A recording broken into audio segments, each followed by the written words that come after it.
Hey guys, Rika here, and I am bringing you hype for the 4th Guild Wars 2 expansion. Woohoo! First up, we have a new region in the game, which is going to include a new city, or hub, and 2 new zones. The new region is called the Fractured Archipelago. Archipelago? I'm not really sure how to say that properly. Since this video footage in the teaser trailer is quite beautiful, I'm going to let it play out.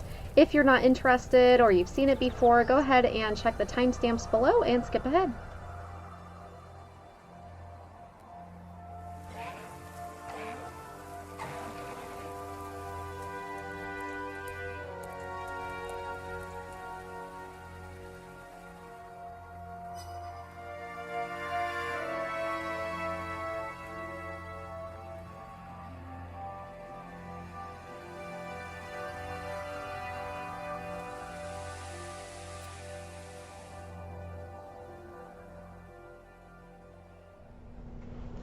The Wizard's Tower, from the way they're describing it, sounds like it's going to be the new Arbor Stone for Secrets of the Obscure. So your central hub where everybody just kind of gathers together in the center of everything new. One of the new zones is going to be the Skywatch Archipelago. I'm just going to go with Archipelago instead of Archipelago because I think it sounds nicer. So the Skywatch Archipelago is going to be a series of islands, which is a big source of speculation because of the new sort of modes of travel that they're supposed to be introducing, like being able to use the updrafts with your Skyscale and Griffin. It's going to be super cool. So basically the way that they've described these islands is that they're kind of rifts in reality. They're like an alternate universe translation of what has existed in Tyria until now. So you'll see elements from previous areas in Tyria, from all of the different expansions and the core game, mixed together on these islands and sort of twisted in various ways.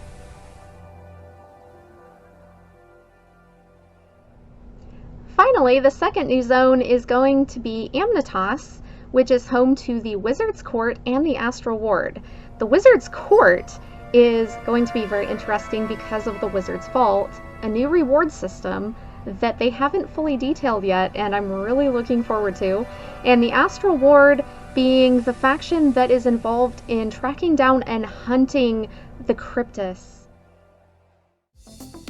Speaking of the Cryptus, we have rift hunting coming up, which is going to involve using an item to find rifts in reality around the new region so that we can fight the Cryptus hidden within. My first thought when I saw the teaser trailer for the rifts was Oblivion and the Oblivion Gates. If anyone ever played Oblivion, I'm sure you probably remember those pretty well. So why should you care about the new rift system? Well, apparently these rifts are going to give us access to a material that we're going to need to craft the new legendary armor. It's not known yet how much we're going to need, but I'm sure it's going to be pretty substantial. And of course the legendary armor isn't going to come out immediately, so we're going to have some time to farm this stuff. And of course, who can deny that the Cryptus look absolutely badass?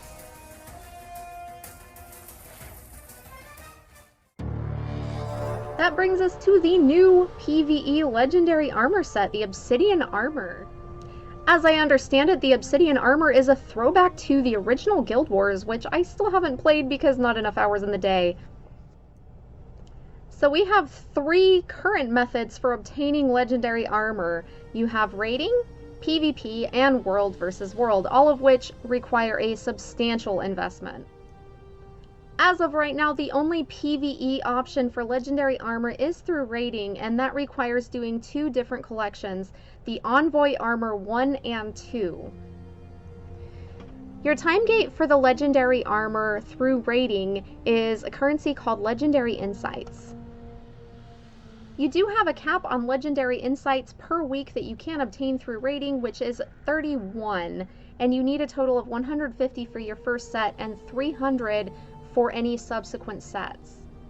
You do also have the option of doing the weekly Canthus Strikes achievement and the challenge mode End of Dragon Strikes to increase your Legendary Insight total per week.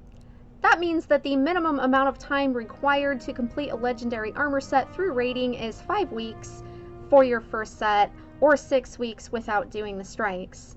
And for each subsequent set, it will be a minimum of 10 weeks. The time gate in PvP Legendary Armor is going to be the League tickets. You do require 300 of them for your set, and you can only get 100 per season. As for the World vs. World Legendary Armor set, the time gate there is the Skirmish Claim tickets. You do also need Memories of Battle, but you can buy those from the trading post. So according to the number of Skirmish Claim tickets that you can max out per week, you will take a minimum of 19 weeks for your first Legendary Armor set. Of course, most people are not going to be able to invest that much time into World vs. World, so it tends to take a lot longer than 19 weeks. But that is possible if you have the time. What do you think? Will it take 19 weeks or more to get the new PvE Legendary Armor? I really don't think it's going to. I think they'll make it a bit more reasonable and obtainable for the average player.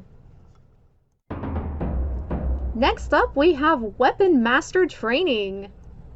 For those of you who don't know, each profession, or what you might call a class, has elite specializations. Each one has 3 different elite specializations, and each elite specialization historically has allowed you to use a weapon that is normally not available to that profession.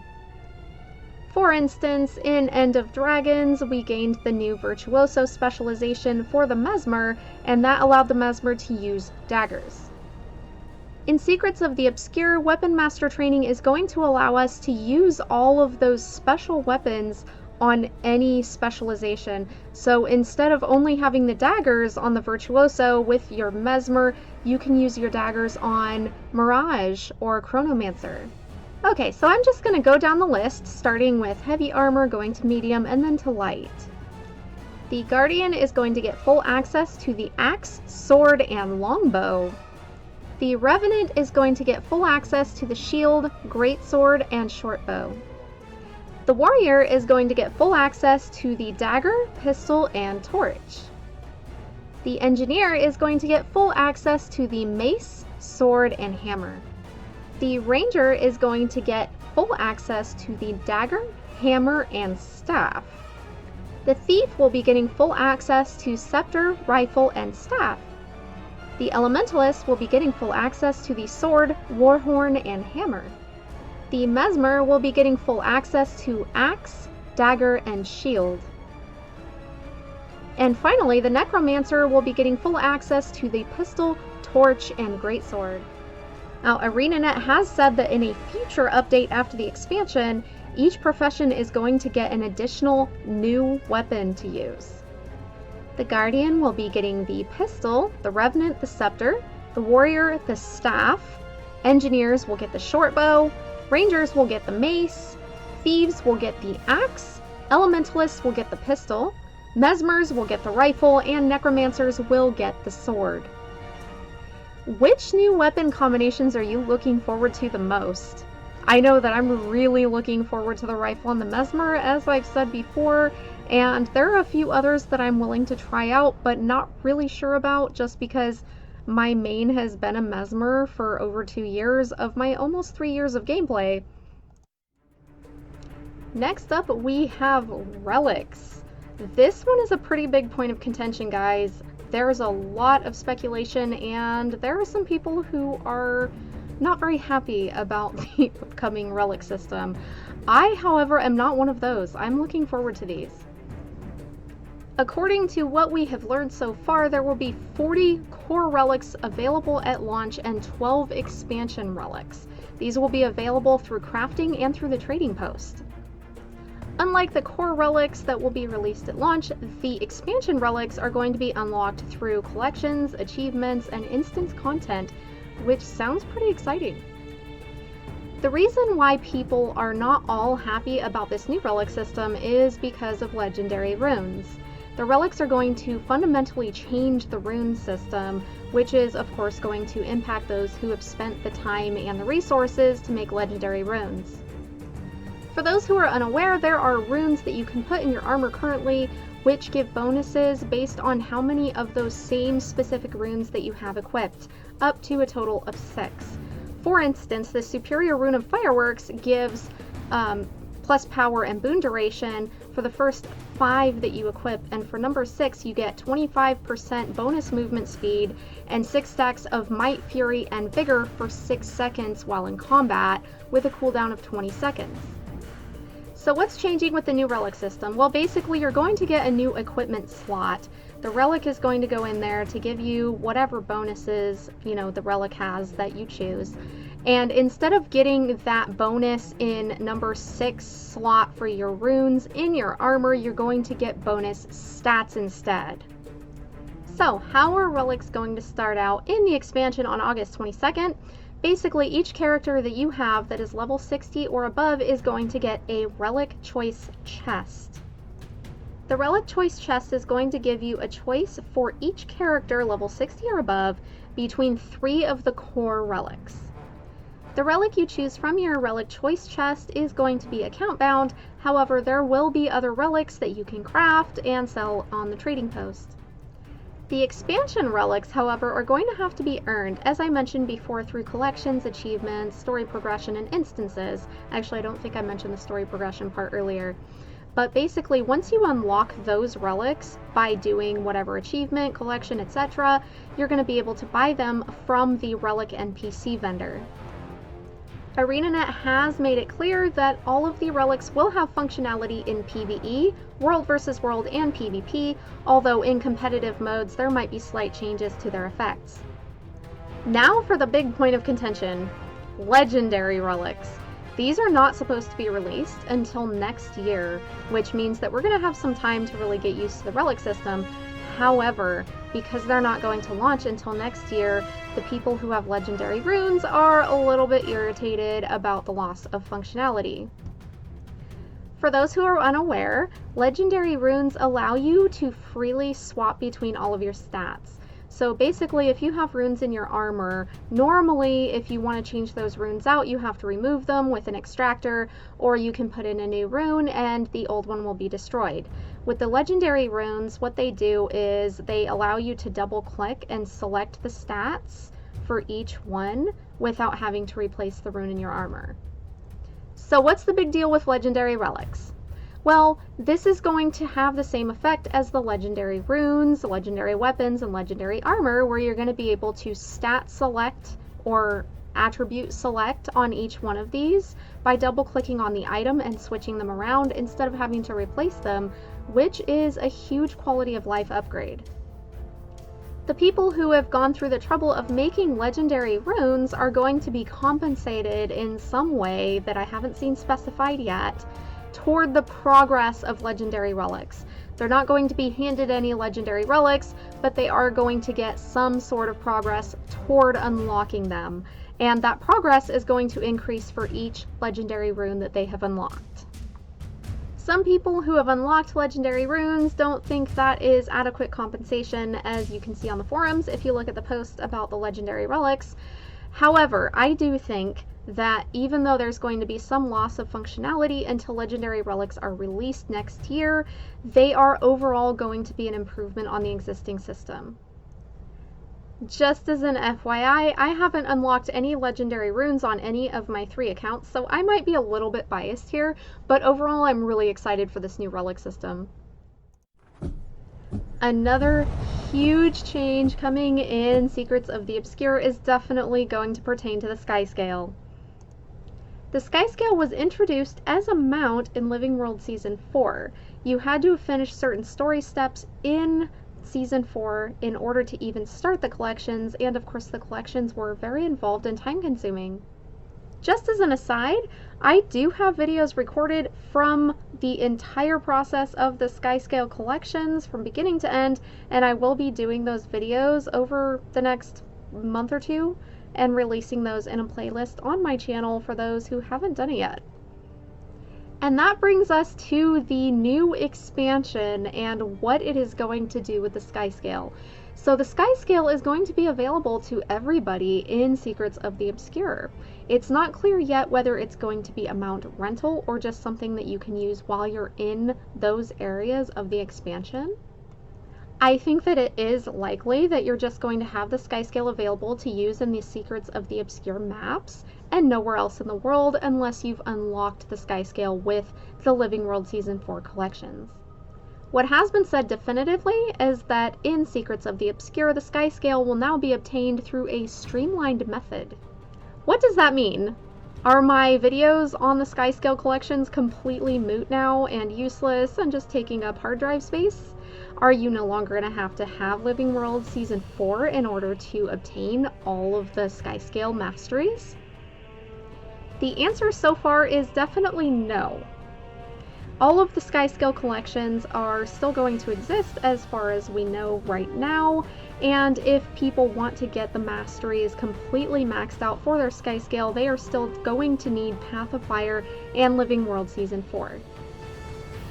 Some of my guildies were a little bit peeved when this news came out about the Skyscale being available to everyone because they went through the weeks of grinding out collections and dropping gold for their Skyscales and felt like maybe they weren't going to be compensated for all that time and effort. While we still don't know all of the details, obviously we won't know all of them until the expansion launches, we do know that there are going to be some perks for those who already have the Skyscale unlocked and their masteries maxed out. For those who have already trained Air Rescue in the expansion, Air Rescue, when it is used, is also going to grant Bond of Vigor. Air Rescue is the ability that you can train with the Skyscale, which allows you to mount midair. So if you're, say, falling off a cliff for no apparent reason, and you don't want to die, you can mount your Skyscale and you're all good. Bond of Vigor increases your Skyscale's endurance regeneration, allowing you to do things like dash more often. The other perk that's going to come out for those who already have Skyscales is going to have to do with wall launch. Not only are you going to be able to launch further off of walls, cliffs, etc., you're also going to be able to do it more often. I don't know about you guys, but my Skyscale really loves to cling to everything. A rock on the ground, a twig, a tree that's maybe 2 feet tall. So this increasing wall launch ability is definitely going to help her out. So there are a couple of new things coming out for the Skyscale that are really, really exciting. And just to be clear, I'm excited about this already because I've done the Skyscale collections on 2 accounts. My 3rd account does not have the Skyscale because I got so burnt out from doing the collections. And now I don't necessarily have to right away. I can just enjoy the expansion and do it later. Okay, so there is a lot of talk about being able to use updrafts on the Skyscale, being able to use the ley lines on the Skyscale, and being able to mount in combat. Out of those 3 things, I'm actually most excited about being able to mount in combat, just because there have been so many times, every single day when I'm playing, every single day, on 3 accounts, trying to do my dailies, as quickly as possible, I always end up with some sort of condition that is way too long and leaves me unable to mount or waypoint or do anything until the condition is gone, and some of them can't be cleansed. Something that sounds kind of small and very few people have touched on, at least that I've watched in videos hyping Secrets of the Obscure, is that the updrafts are going to regenerate your flight meter on the Skyscale. I cannot wait for this. The poor Skyscale is like a really, really winded dragon. It's almost like she was born with COPD, so she can only go up into the air for so long before she has to go and sit somewhere and rest or cling to a wall. And last but not least, we are going to have a new combat ability on the Skyscale.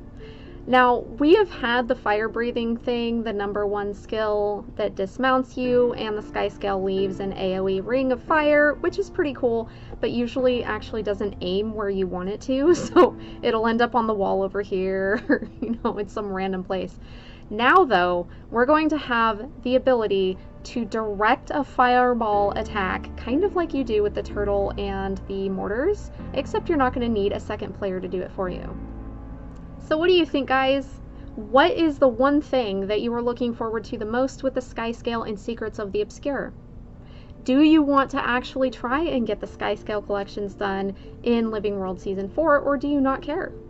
Should I bother putting up the videos? Would you actually watch them? Let me know what you think in the comments down below, and of course check out the links down there, and I will have a pinned comment when I'm able to do that for more information.